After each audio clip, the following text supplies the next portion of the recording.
आप सबको बताइए कि अगर केजरीवाल सरकार कुछ दिन और रह गई तो जैसे पंजाब में 25% धर्मांतरण हो चुका है, ऐसे धीरे धीरे दिल्ली में भी धर्मांतरण सबका हो जाएगा। जिन गुरुओं ने धर्मांतरण रोकने के लिए अपना परिवार बलिदान कर दिया, गुरु तेग बहादुर जी का शीश कट गया, गुरु गोविंद सिंह के चार साहिबजादे चले गए धर्मांतरण रोकने के लिए, माता गुजरी देवी ने इतनी तकलीफें झेली, उस पंजाब में धड़ल्ले से धर्मांतरण हो रहा है, चंगाई सभाएं हो रही हैं, और कौन कर रहा है? आम आदमी पार्टी की सरकार करवा रही है। इतना झूठा व्यक्ति इलेक्शन के पहले बोला हम धर्मांतरण विरोधी नियंत्रण कानून बनाएंगे, इलेक्शन जीत गया, हिस्टोरिक मैंडेट मिल गई, सरकार बन गई, मुख्यमंत्री बन गया, भूल गया अपना वादा। सबसे पहले आपको यह सिद्ध करना पड़ेगा यह व्यक्ति केवल भ्रष्ट नहीं है, यह बल्कि सनातन का सबसे बड़ा विरोधी है, यह सनातन द्रोही है, यह आज का जयचंद है। इसको आपको सिद्ध करना पड़ेगा।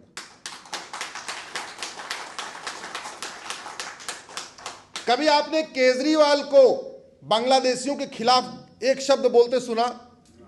केजरीवाल को रोहिंग्या के खिलाफ एक शब्द बोलते सुना? केजरीवाल को माओवादियों के खिलाफ एक शब्द बोलते सुना? केजरीवाल को नक्सलियों के खिलाफ एक शब्द बोलते सुना? केजरीवाल को आतंकवादियों के खिलाफ वो एक शब्द बोलते सुना? अलगाववादियों के खिलाफ कभी बोलते सुना? बांग्लादेश में हिंदू मारे जा रहे हैं, उन जिहादी संगठनों के खिलाफ कभी बोलते सुना क्या? नहीं। नाम उसका केजरीवाल है, नाम केजरीवाल है, लेकिन उस व्यक्ति के अंदर 1% हिंदुत्व नहीं है। हनुमान मंदिर चले जाना, यहां चले जाना, लेकिन कर्म क्या है वो हमें देखना पड़ेगा ना, इसको हमें बताना पड़ेगा। आज की डेट में दिल्ली की 7 की 7 लोकसभा की डेमोग्राफी बदल चुकी है। दिल्ली के 70 की 70 विधानसभाओं की डेमोग्राफी बदल चुकी है। जितना बदलवाया था शीला दीक्षित ने, उससे ज्यादा बदलवा दिया केजरीवाल ने।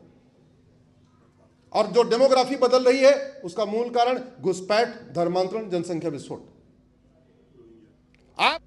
आप अपने वार्ड की वर्तमान वोटर लिस्ट और 25 साल पुरानी वोटर लिस्ट देख लीजिए। 25 साल पहले आपके वार्ड में कुल कितने वोटर थे और उसमें से कितने प्रतिशत हिंदू थे? आज आपके वार्ड में कुल कितने वोटर हैं, उसमें कितने प्रतिशत हिंदू है? चेक कर लीजिए। मैं गारंटी के साथ कहता हूं कम से कम 15% डेमोग्राफी बदल गई है। विधानसभा का चुनाव हो रहा है, वोटर लिस्ट तैयार हो चुकी है। आप 96-97 वाली वोटर लिस्ट निकाल लीजिए, 98 वाली, और ये 2024 में जो वोटर लिस्ट तैयार हो रही है, इसको कंपेयर करके देख लीजिए। अपने एक विधानसभा की सैंपल के रूप में अपने विधानसभा की करके देख लीजिए। पूरी डेमोग्राफी बदल चुकी है। मूल कारण घुसपैठ, धर्मांतरण, जनसंख्या विस्फोट। कभी केजरीवाल को आपने घुसपैठ के खिलाफ बोलते सुना? नहीं। धर्मांतरण खिलाफ बोलते सुना? नहीं। मिशनरियों के खिलाफ बोलते सुना? नहीं। जिहादियों के खिलाफ बोलते सुना? नहीं। और जानते हैं दिल्ली में बहुत बड़ा खतरा क्या चल रहा है? उत्तर प्रदेश सरकार ने धर्मांतरण के खिलाफ बहुत खतरनाक कानून बना दिया है। तो धर्मांतरण कराने वाले मिशनरी नोएडा में धर्मांतरण कराने के बजाय रोड क्रॉस कर लेते हैं, गाजियाबाद में धर्मांतरण कराने की बजाय, कौशाम्बी में कराने की बजाय आनंद विहार क्रॉस कर हो जाते। बाद में देखा देखी हरियाणा में सरकार बन गई, हरियाणा में भी कानून बन गया धर्मांतरण वाला, तो गुड़गांव में धर्मांतरण कराने के बजाय वो रोड क्रॉस करके दिल्ली में आ जाते हैं।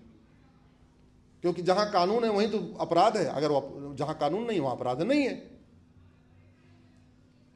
आग के मुहाने पे बैठे हैं दिल्ली वाले, याद रखिएगा। दुर्भाग्य यह है कि हम अपने भूतकाल से सीखते ही नहीं है। आडवाणी जी ने कभी सोचा था क्या उनको अपना घर, मकान, दुकान, खेत खलिहान, उद्योग, व्यापार छोड़ के भागना पड़ेगा? जोर से बोलिए जरा।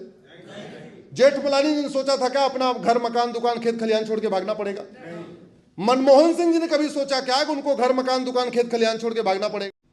बीजेपी की सरकार संविधान लागू करने की कोशिश कर रही है, मोदी सरकार संविधान लागू करने की कोशिश हो रही है, तो झूठ फैलाया जा रहा है। विभाजन किस आधार पे हुआ? मजहब के आधार पे। संविधान निर्माताओं ने कहा मजहब के आधार पर कुछ भी नहीं चलेगा, मजहब के आधार पे बोर्ड नहीं होगा, मजहब के आधार पे ट्रिब्यूनल नहीं होगा, मजहब के आधार पे कोई योजना नहीं होगी, मजहब के आधार पे कोई मंत्रालय नहीं होगा, मजहब के आधार पे कोई कमीशन नहीं होगा, मजहब के आधार पे वजीफा नहीं होगा, मजहब के आधार पे लोन नहीं होगा, मजहब के आधार पे कोचिंग नहीं होगी, कुछ भी मजहब के आधार पे नहीं होगी। भारत में पहली बार माइनॉरिटी कमीशन एक्ट कब बना? 1992 में। किसकी सरकार? नरसिम्हा राव सरकार। अलीगढ़ यूनिवर्सिटी को माइनॉरिटी का दर्जा किसने दिया? 1984 में, कांग्रेस की सरकार। जामिया को माइनॉरिटी यूनिवर्सिटी का दर्जा किसने दिया? कांग्रेस सरकार। ये बातें हमें पहुंचाना चाहिए और पहुंचाने का तरीका यही है, खुद भी समझो और आगे बढ़ाओ, आगे पहुंचाओ। बुद्धिजीवियों का यही काम है।